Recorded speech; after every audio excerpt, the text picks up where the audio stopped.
क्षेत्रपालस्य बलिदानं परेशे क्षेत्रपालाय नमः। न्यायीराणाम् आवाहनमक्षरान् समर्पयामि। क्षेत्रपालबलये नमः। मङ्गलद्रव्याणि समर्पयामि। क्षेत्रपालबलये नमः। गन्धादिभिः सम्पूज्य दीपं प्रज्वाल्य गन्धादिभिः सम्पूज्य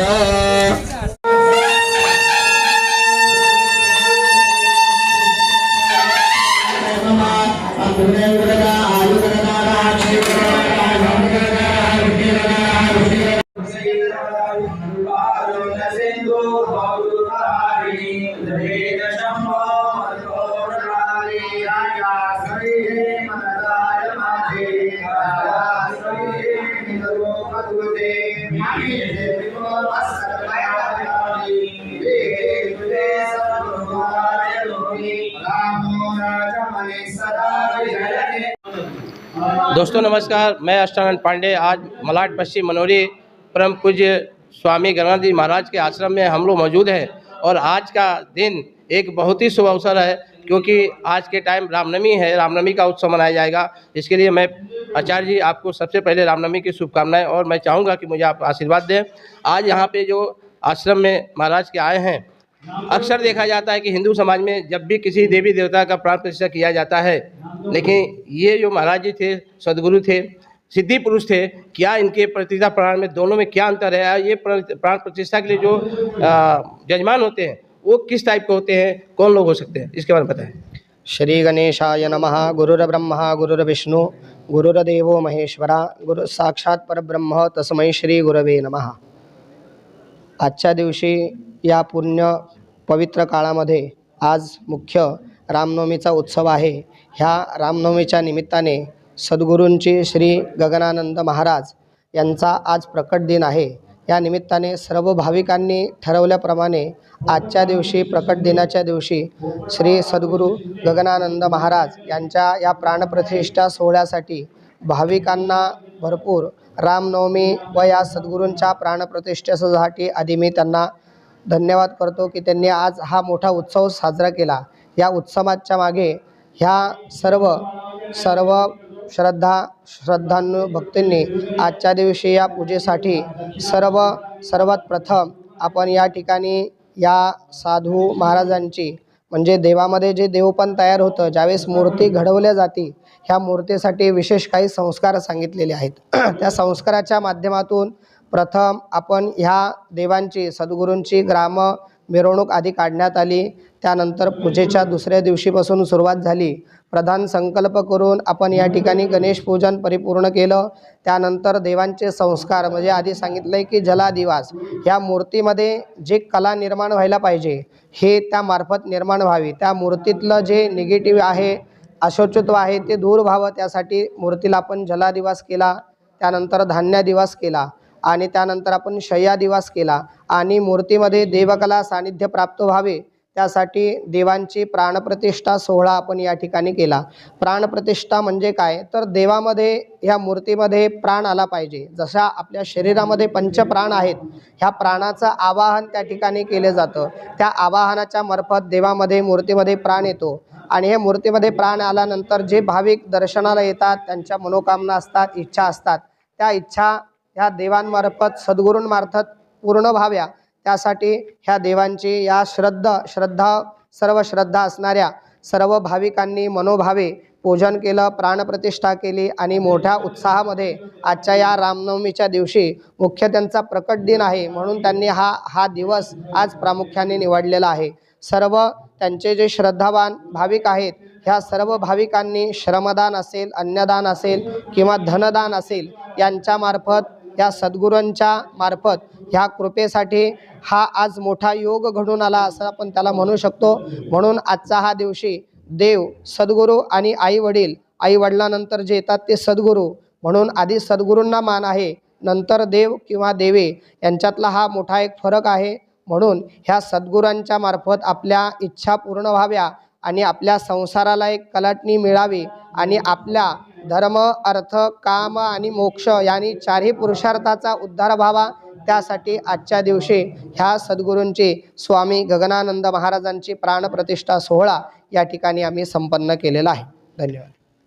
दोस्तों, आपने सुना कि मूर्ति के अंदर जो शक्ति आती है, जो प्राण प्रतिष्ठा होने से ही आता है, और जो लोग भक्त लोग या जो श्रद्धालु हैं जो शक्ति लेते हैं या उनकी मनोकामनाएं जो मांगते हैं, शायद इसी प्राण प्रतिष्ठा की देन है जो ये ताकत है।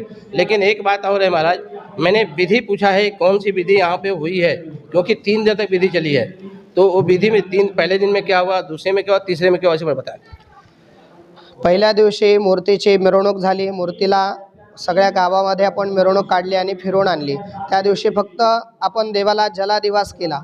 आणि दुसऱ्या दिवशीपासून ज्या वेळेला सुरुवात झाली, प्रथम आपण जे यजमान पूजेला बसले आहेत त्यांच्याकडून प्रायश्चित्त संकल्प करून घेतला. कळत नकळत ज्या काही गोष्टी पाप घडले असतील त्याचं निवारण व्हावं आणि ह्या प्राणप्रतिष्ठा सोहळ्याचा अधिकार आपल्याला प्राप्त व्हावा, त्यासाठी आपण सर्वांकडून आधी प्रायश्चित्त केलं. दशविध स्नानाचा संकल्प करून पूजेला आपण सुरुवात केली. सर्वात प्रथम निर्विघ्नतेसाठी आपण गणेश पूजन केलं आणि स्वस्ती पुण्य हा वाचन केलं. म्हणजे गुरुजींना बोलून पुण्यमय गोष्टींचं वाचन करून घेणे. आपल्याला ज्या गोष्टी हवेत त्या गोष्टी आपण देवांकडून मागून घेतो, त्याला म्हणतात पुण्य हा वाचन. त्यानंतर जी प्रामुख्याने शक्तिपीठ आहेत, 16 शक्तिपीठ आहे, त्या 16 शक्तिपीठांचं आपण पूजन या ठिकाणी केलं. आपण त्याला म्हणतो मातृका पूजन. त्यानंतर ज्या वास्तूमध्ये आपल्याला देवांना स्थापन करायचं आहे, सद्गुरूंना स्थापन करायचं आहे, अशा या प्रासाद वास्तूची आपण स्थापना केली. वास्तुमंडलाचं पूजन केलं. त्यानंतर 64 कला सांगितलेल्या आहेत. 64 कला म्हणजे योगिनी मंडल, या योगिनी मंडलाचं आपण या ठिकाणी पूजन केलं. त्यानंतर प्रधान म्हणजे ह्या जागेचा जो रक्षण करणार असतो क्षेत्रपाल, त्या क्षेत्रपालाचं पूजन आपण या ठिकाणी केलं. कारण त्याचं पूजन केल्यानंतर आपलं जे संपूर्ण परिसर आहे, क्षेत्र आहे, त्याचा तो रक्षण करणार असतो. यज्ञ मंडपामध्ये जे कार्यक्रम केला जातो तो यज्ञाचा रक्षण करणारा देवता असतो. त्यानंतर प्रधान सर्वतोभद्र मंडल, मंगल करणारं जे मंडल आहे, सर्व भाविकांचं मंगल व्हावं.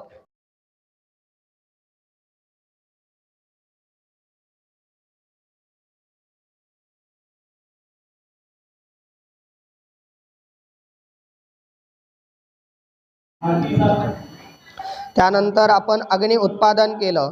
अग्नी आपण लाकडाच्या घर्षणातून उत्पन्न केला.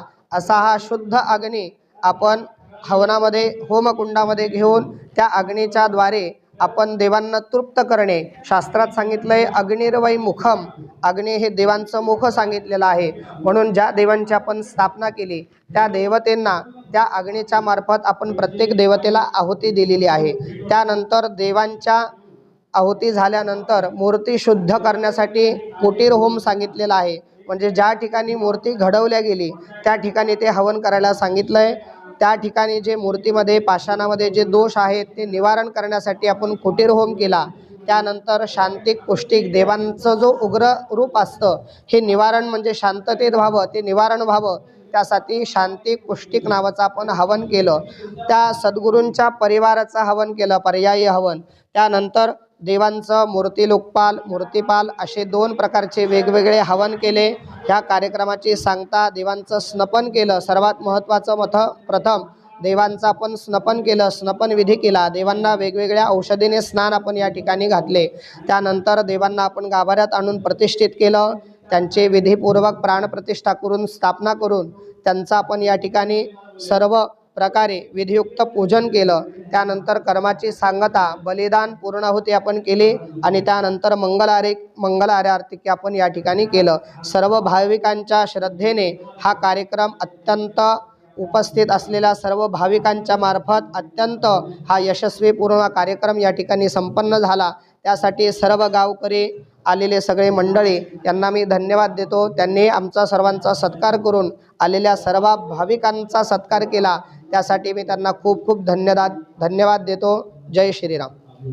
लास्ट क्वेश्चन है कि जो इस कार्यक्रम में 3 दिन से प्राण प्रतिष्ठा हुआ, आपके साथ में कौन कौन लोग थे, कितने आचार्य थे, और सबसे पहले कि आपका परिचय क्या है और कहाँ से आप आए हैं, मतलब मुंबई से हैं कि मुंबई से बाहर हैं? मी अवधूत त्रिंबक वैकर गुरुजी, राहणार ठाणे. माझ्याबरोबर आलेले 5 गुरुजी ब्रह्मवृंद ते सगळे ठाण्यातले आहेत. सर्वात प्रथम या गुरुजींचा परिचय करून देतो. चैतन्य कुलकर्णी, राहणार ठाणे. त्यानंतर आमचे बाकीचे सगळे गुरुजी आहेत. केतन बेळगावकर गुरुजी, त्यानंतर भूषण किल्लेदार गुरुजी, आमचे घाटकोपरचे मठाधिपती योगेश गुरुजी, हे त्यांचा भटवाडीमध्ये मोठा आश्रम आहे, त्या आश्रमाचे एक मठाधिपती आपले गुरुजी आहेत. त्या गुरुजींचा सुद्धा आपल्याला या ठिकाणी लाभ प्राप्त झाला. त्यानंतर आपले एक तुळजाभवानीचे माजी पुजारी आहेत, त्या तुळजाभवानीचे पुजारी पण आपल्याला या ठिकाणी लागले. त्या सर्व गुरुजींना मी मनापासून धन्यवाद देतो. माझ्याबरोबर आलात आणि या कार्यक्रमामध्ये सहभागी झालात. धन्यवाद. आज रामनवमी का शोभा यात्रा निकलता है और हिंदू का सबसे बड़ा पर्व है, क्या कहना चाहेंगे हिंदू समाज के लिए? हिंदू पर्व असा आहे की हिंदू धर्माची जेवढी आपण जनजागृती करू तेवढं थोडं आहे. आपल्या हिंदूच्या धर्माच्या रक्षणासाठी हे असे धार्मिक कार्यक्रम हे घडलेच पाहिजे. आज मोठा पर्व काळ आहे, श्रीराम जन्मोत्सव आहे.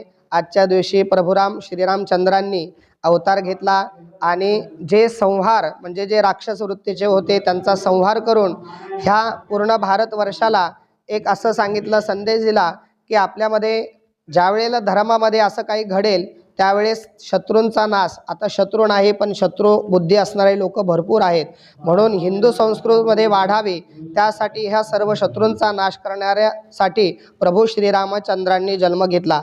त्यासारखा आज या पावन पर्वावरती हिंदू धर्मामध्ये हिंदू धर्म वाढला पाहिजे, आपला गोचं संरक्षण झालं पाहिजे. त्यानंतर वैदिक संस्कृती जी आहे, जे मुलं वेद पारायण करतात, वेद अभ्यास करतात, त्यानंतर ज्या आपल्या सगळ्या रूढी आहेत, परंपरा आहेत, ह्या मार्फत वाढल्या पाहिजे. आणि नवीन चैत्रामध्ये नवीन वर्षाला सुरुवात होती, त्या वर्षासारख्या सर्व जनांच्या सर्वांच्या मनामध्ये चांगले विचार, नवीन भावना, नवीन आशा उत्पन्न झाली पाहिजे. धन्यवाद आपका। और आपने इतना अच्छा समय दिया मेरे लिए, तो आप मैं चाहूँगा कि मुझे आपसे आशीर्वाद दें, क्योंकि मैं ओम दीर्घायुस्तमोदीर्घायुर्वाघनाम्यहम् अदोत्वन्दीर्घायुर्भूत्वा शतवलेशाभिरोहत् शतमानं भवति शतायुर्वै पुरुषः शतेन्द्रियाम् आयुरेवेन्द्रियां वीर्यमात्मन् धत्ते। जय श्री। दोस्तों, इस कार्यक्रम के अंत में मैं यही कहूँगा कि सभी हिंदू समाज के लोग अपने छोटे बड़ों का आदर करें। हिंदू समाज की जो संस्कृति है, जो सभ्यता है, जो त्यौहार है, उस त्यौहार को शांतिपूर्वक मनाएं, क्योंकि ये भारत देश है। भारत देश एक बगीचा है जिसमें विभिन्न प्रकार के जाति धर्म के लोग और विभिन्न प्रकार की भाषाओं के बोलने वाले यहाँ के लोग होते हैं। और भारत की खूबसूरती पूरे विश्व में इसीलिए है कि भारत में सभी समाज के लोग एक साथ एकता का प्रतीक रहता है। और आज का दिन हिंदू जो एक बहुत बड़ा त्यौहार है, जो श्री राम उत्सव मनाया जाता है। इसी के साथ मैं अष्टान पांडे की रिपोर्ट करनी मुंबई।